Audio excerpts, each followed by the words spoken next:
Hari itu dimulai seperti biasanya di kementerian yang dipimpin oleh Purbaya. Suasana kantor berjalan normal, para pegawai sibuk menyiapkan laporan, dan jadwal pertemuan sudah tertata rapi sejak pagi. Namun sekitar pukul 9.15, telepon dari Sekretariat Negara tiba-tiba masuk ke ruang pribadi menteri. Nada suara di seberang terdengar formal namun tegas, "Bapak diminta segera menghadap Presiden di istana, hari ini juga." Tak ada penjelasan lebih lanjut. Kalimat singkat itu membuat seluruh ruangan seolah berhenti sejenak. Beberapa staf senior yang mengetahui kabar itu saling pandang, mencoba menebak-nebak apa yang sedang terjadi. "Apakah ini soal proyek strategis?" tanya seorang staf ahli pelan. "Atau mungkin terkait laporan yang baru dikirim ke istana minggu lalu?" sahut yang lain. Namun Purbaya tidak memberi komentar. Ia hanya berkata singkat, "Siapkan semua data penting. Jangan ada yang tertinggal." Kalimat itu menandakan bahwa pertemuan ini bukan sekadar formalitas, melainkan sesuatu yang berpotensi mengubah arah kebijakan.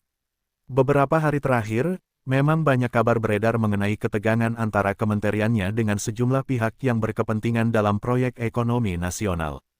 Ada laporan-laporan yang menunjukkan indikasi ketidakwajaran di lapangan. Purbaya sempat mengirimkan ringkasan temuannya kepada pihak istana. Mungkinkah pertemuan ini terkait dengan hal itu? Ataukah ada tekanan politik lain yang membuat Presiden memanggilnya secara pribadi? Ia tak bisa memastikan, namun firasatnya mengatakan, ini bukan pertemuan biasa. Staf protokoler segera menyiapkan kendaraan dinas dengan pengawalan lengkap. Dalam perjalanan menuju istana, suasana di dalam mobil terasa hening. Purbaya membuka beberapa berkas, membaca ulang poin-poin penting yang mungkin akan ia sampaikan. Setiap kata, setiap angka, harus siap dipertanggungjawabkan di hadapan orang nomor satu di negeri ini. Ia sadar, satu kesalahan kecil dalam laporan bisa berdampak besar bagi kebijakan nasional. Sementara itu, di luar gedung kementerian, rumor mulai beredar. Beberapa wartawan yang kebetulan mengetahui pergerakan mobil dinasnya mulai bertanya-tanya. Ada apa dengan Menteri Purbaya? Kenapa mendadak ke istana tanpa jadwal?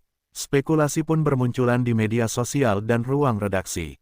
Namun tak satu pun dari mereka tahu bahwa pertemuan ini dirahasiakan atas perintah langsung Presiden sendiri. Keheningan informasi justru menambah rasa penasaran publik. Ketika mobil hitam berpelatri melintasi gerbang Istana Merdeka, Purbaya menarik napas panjang. Ia menatap ke depan dengan pandangan mantap, seolah siap menghadapi apapun yang menunggunya di balik pintu ruang Presiden. Dalam hatinya, ia berkata pelan, "Jika ini ujian, aku akan hadapi dengan kepala tegak." Dan di saat itulah, babak baru dalam perjalanan politik Purbaya pun dimulai, babak yang akan menentukan arah langkahnya, bahkan mungkin nasib bangsa. Demikian kisah menegangkan dan penuh makna tentang Menteri Purbaya yang menghadap langsung Presiden di